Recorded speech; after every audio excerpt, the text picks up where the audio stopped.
Si tuviera que comparar la extraña personalidad de Walt Disney con otra, la primera que me vendría a la cabeza sería la de Kim Jong-il. Ambos compartieron una pasión genuina por el cine, pero también por mantener la ficción de que ellos eran autores de todo y por erigirse estatuas doradas. Es natural que hiciera buenas migas con otros personajes con intereses igualmente genuinos por mundos de fantasía y objetivos inalcanzables, como el barón Bernhard von Braun, a quien no le importó ser miembro de las SS y usar mano de obra esclava para alcanzar su sueño de construir cohetes, que su amigo Disney glosó en una película. Es cierto que también glosó la menstruación y que hay un corto de Disney en el que se dice la palabra, vaya, creo que todavía estoy en el primer minuto, sí, ya estoy propiamente en el primer minuto, vagina. No, bueno, por lo menos salían, sí, creo que, sí. Salió la vagina y unos ovarios, por cierto, en un tamaño mucho más realista que lo que se ve en los libros de texto. En los libros escolares siempre se nos ha transmitido de que los ovarios son como huevos de avestruz o de pava, pero evidente. Bueno, en fin, que hicieron buenas migas von Braun y Disney. E igualmente, su obra, o lo que él filmaba como tal, fascinó a muchas personalidades semejantes, como el propio Adolf Hitler, que se sentía muy orgulloso por lo bien que dibujaba a los enanitos de Blancanieves. Yo diría que la obra donde más expresó su personalidad fue Mary Poppins, de 1964, dirigida por Robert Stevenson, con guión de Bill Walsh y Don DeGrady, y el arte de la animación de Ed Iwerks, uno de los muchos genios y creadores que valían más que él y a los que procuró hundir y mantener bajo la férula de su monopolio. En lo técnico y lo plástico, la película es un prodigio. El trabajo de Dick Van Dyke es antológico y memorable. Pero en lo moral, su ternurismo resulta verdaderamente chocante y contradictorio, como la veneración que le tenía Luis Lucia. Luis Lucia adoraba esta película. Luis Lucia, el director que se desgañitaba gritando e insultando a los actores y que, como cuenta Fernando Fernán Gómez, a veces terminaba con ganas de pegarle a alguien. Se iba a un bar, buscaba una excusa para pelearse, en España nunca faltan, y lo hacía. Con lo que Fernán Gómez dedujo que en los rodajes lo que estaba era muy contenido. Entendámonos, la película va desarrollándose sin problemas insalvables. Hay algo más de magia y de situaciones insólitas que, en el libro, en realidad, en el primero de los libros, que aquí se recogen. Esto es la integral, la colección integral de los libros de Mary Poppins de Travers en HarperCollins, eso es, en HarperCollins, que por cierto sí están ilustradas. Bueno, no a página completa, pero sí conserva las... Bueno, no son tantas las ilustraciones. He visto algunas... Bueno, en fin, da igual. Que sí, que está ilustrado, como se ve. Y claro, ¿para qué se introduce más magia y más situaciones insólitas? Para un aprovechamiento extraordinario de los efectos especiales. Hay problemas que están en el libro, como digo, en el primero, titulado simplemente Mary Poppins, como el que la protagonista les dé a los niños una medicina, además se la saca del bolso y dice, venga, es hora de tomaros la medicina. ¿Tiene receta? ¿Quién lo ha prescrito? Imagino que hay ilustración de eso. Nada más llegar, nada más llegar, en el segundo capítulo lo que hace es cogerse un día libre, que es esa escena que en la película vemos con los pingüinos. Además la han elegido aquí para la carátula, para la tapa posterior del DVD conmemorativo, con 2 DVDs, con entrevistas, con escenas eliminadas, canciones eliminadas, como la del chimpancú, que no está mal eliminada. Y los pingüinos salen aquí también. Bueno, toda esa escena mágica, prodigiosa, se hace en ausencia de los niños, porque es el día libre y todo esto lo disfruta Mary Poppins sola sin inducir a los niños a una visión lisérgica o psicotrópica de la realidad. Bueno, ahora no hay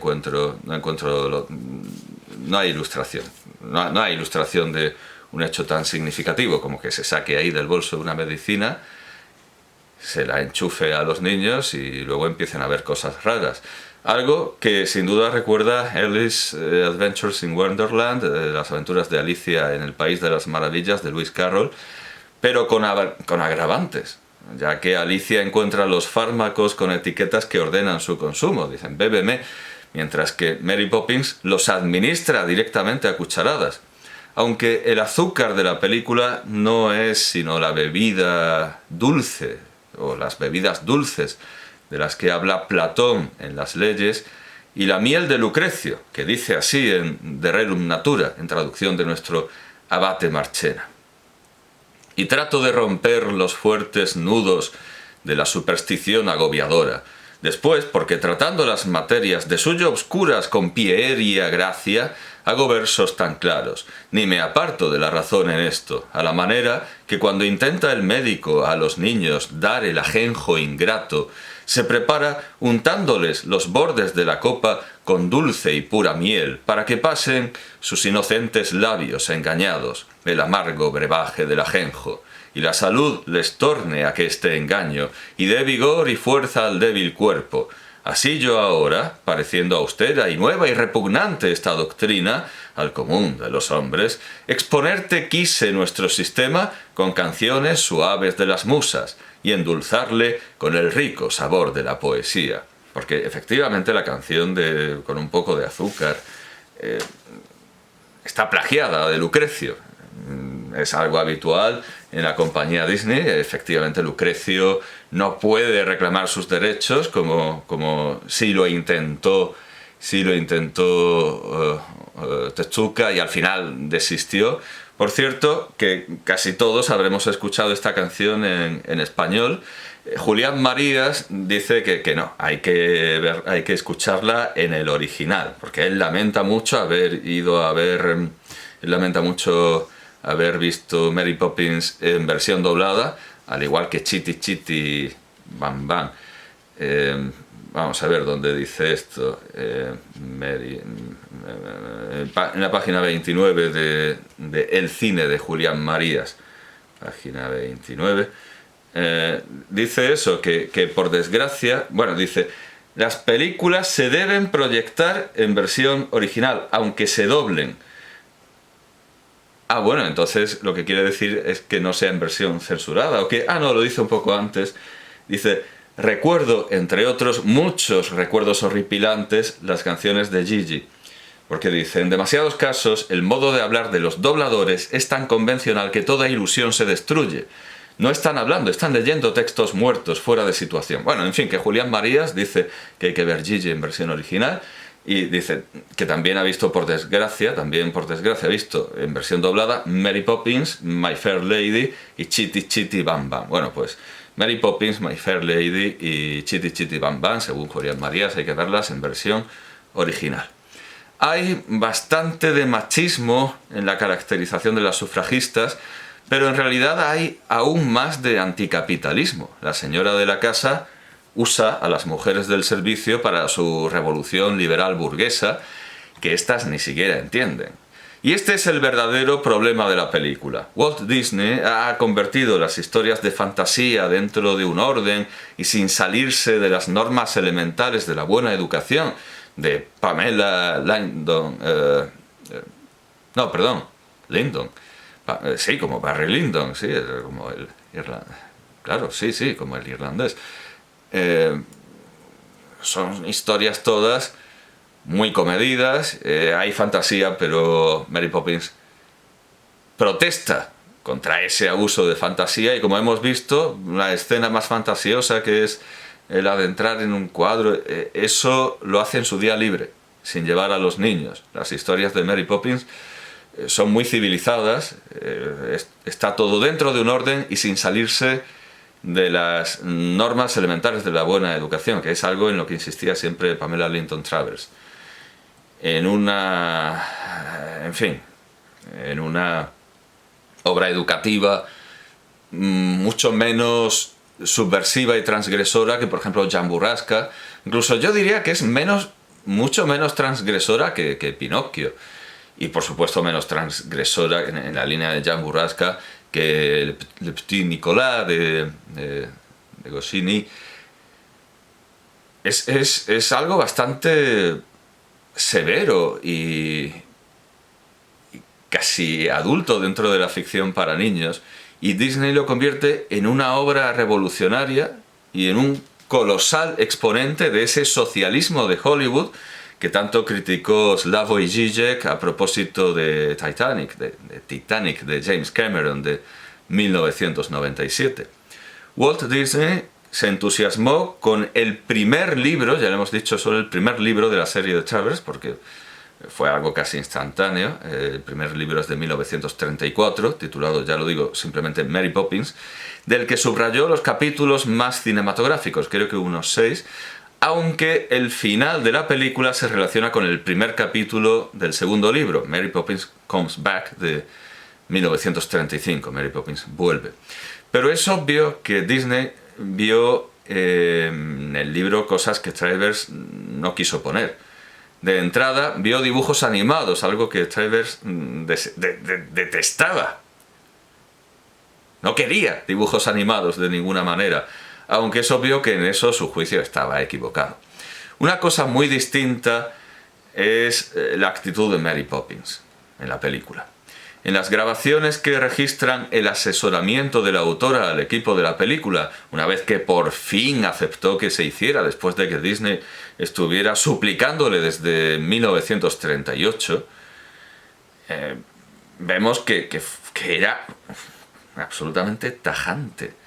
Quiso dejar claro desde el principio y para siempre que no iba a admitir que Mary Poppins fuera maleducada. Entiéndase bien esto. En el libro, la niñera usa siempre un tono imperativo y da cortes e incluso deja en ridículo a los niños. Se entiende como su trabajo pedagógico. Pero en la película ese tono lo usa también con los padres, a cuya autoridad se enfrenta y se opone de manera directa o de la forma que ahora los psicólogos dan en llamar pasivo-agresiva.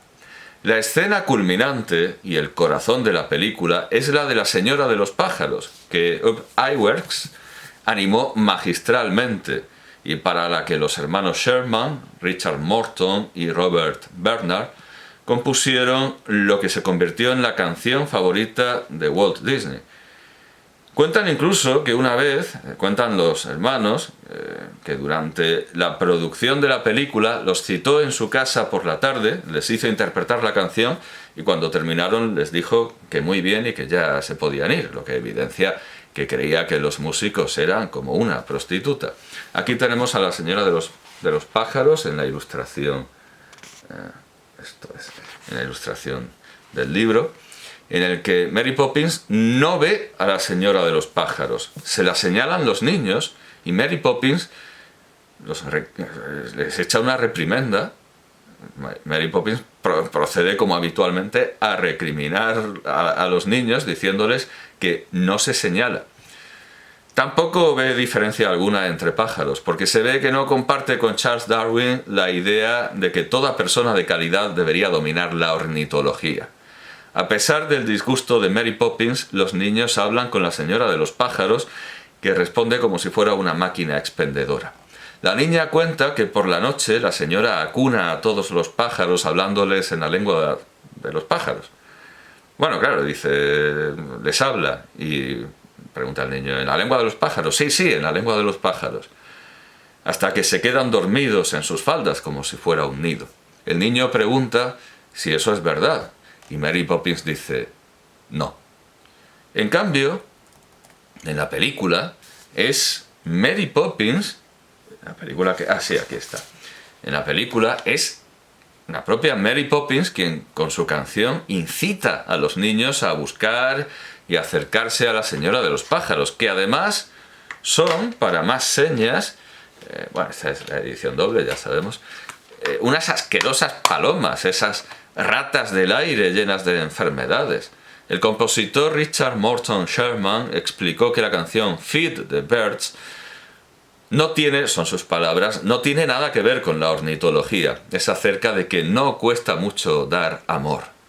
Pero en realidad, teniendo en poco valor el dinero que se da a la señora de los pájaros para alimentar a las palomas, lo que se está haciendo es fomentar la mendicidad. Con lo que la revolución que tan obviamente palpitaba en el número de la madre sufragista se queda en una caridad mal entendida.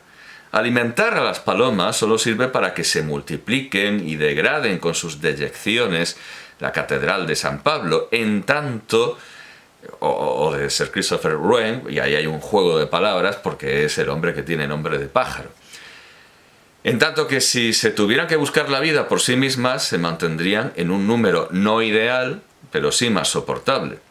Walt Disney incurre en la clásica esquizofrenia hipócrita de la gente del espectáculo, como aquella que aplaudió la película Noviembre de Achero Mañas de 2003, en el que un grupo de payasos terroristas interrumpía óperas y otras ceremonias culturales subvencionadas por el capitalismo, pero esta misma gente abucheó en las galas de los Goya de 2011 y 2012 a sendos payasos que hicieron lo mismo, no voy a decir, sí, bueno, hicieron lo propio, que el personaje de Achero Mañas, hicieron lo mismo que el personaje de Achero Mañas. De hecho, cuando el primero de ellos abandonó el escenario, se oyó a Luis Tosar diciendo «Adiós, gilipollas». No creo que Walt Disney hubiera dejado estar en su parque a una anciana lunática cubierta de aves enfermas y de sus deposiciones vendiendo pan duro, teniendo en cuenta el precio al que lo vende el propio parque en forma de aperitivos. Y aunque lo hubiera permitido, habría tenido que dejar de hacerlo después de ver a todos sus muñecos y edificios bombardeados por saturación, no solo con fósforo, sino con los fosfatos del guano originado por el efecto llamada. Tampoco creo que su legión de abogados viera bien el acto de filibusterismo y terrorismo financiero incitado por Mary Poppins, que se deriva de la escena de la señora de los pájaros, si éste se dirigiese contra los negocios y los depósitos bancarios de sus estudios. Dar una limosna a cambio de un simulacro de mercancía o de trabajo no es dar amor.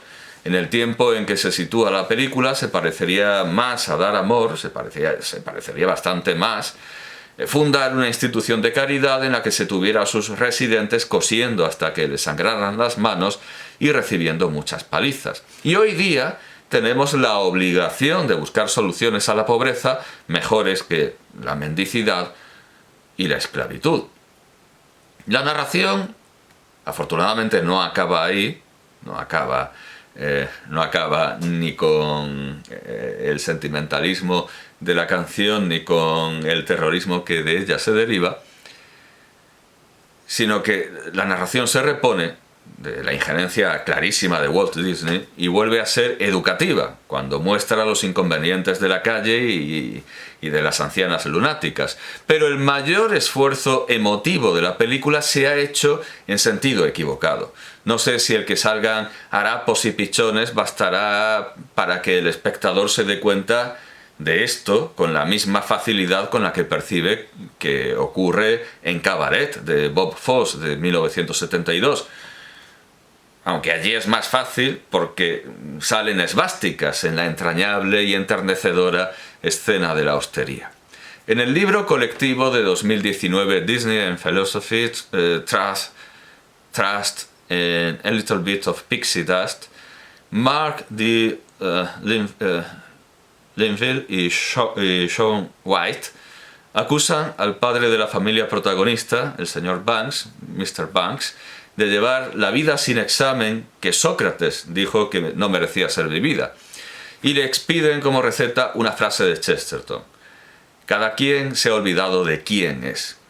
Chesterton, desde luego, se le mete en casa con los desollinadores, en la historia del padre Brown, The Flying Stars, la frase literal, querer abrazar al desollinador. Bueno, de esos que quieren abrazar al desollinador, es un sinónimo de ser un socialista, aunque para el padre Brown es sinónimo de ser un santo. Cristianismo o socialismo son, por tanto, aquellas soluciones mejores que engordar a las palomas como subproducto de la limosna, y a nadie extrañará ya una alusión transparente al socialismo en una película en la que hemos tenido lucrecios psicotrópicos, condena del reformismo burgués, sublevación contra la autoridad paterna y terrorismo anticapitalista. El desollinador alecciona al padre y a los hijos. Al padre le dice que tiene que pasar más tiempo con sus hijos, a pesar de que en los libros siempre... no sé, sí, aquí está. Las dichosas sobrecubiertas, para no aplastarlas, siempre acaban tapando algo. En los libros siempre procura que vayan a visitarlo a la City. Los admiradores españoles de Chesterton, que escriben en Chesterton Blog, hallaron en una entrada de 2014 que podrían aplicarse a Mr. Banks las palabras de Chesterton en ortodoxia a favor de la fantasía. A los niños, y esto es lo más importante porque la película está dirigida ante todo a los niños, el desollinador les dice que sus padres cuidan de ellos, es más, su padre cuida de ellos, pero que nadie cuida de su padre. Y es el descubrimiento de la indefensión del pobre Mr. Banks, lo más importante de la película. En esta indefensión y en la necesidad de ser rescatado, insistió la serie Mary Poppins Dos Vidania, de Leonid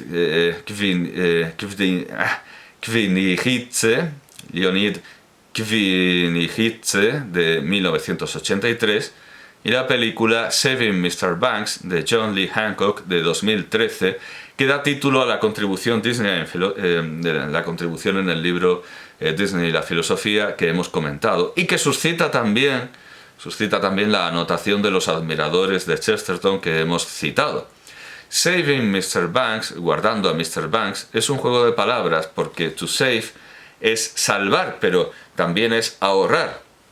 Las obras que hemos mencionado hablan de salvar a Mr. Banks de sí mismo y de su carencia de fantasía, y de, por hacer otro juego de palabras pero en italiano, su ragione, razón, convertida en ragionería, contabilidad. Como Donoso Cortés, para Chesterton, es la razón y no la fantasía la que conduce a la locura. Concediendo esto a Mr. Banks, no solo hay que salvarlo de su interior, sino de las inclemencias de la vida exterior, que es algo en lo que insiste Kvinichitze, en una Mary Poppins en la que se demuestra que el socialismo al final no era buena solución, porque en el socialismo se acentúa la idea de que el Estado, la policía, siempre están detrás de nosotros, y en ese caso del pobre Mr. Banks.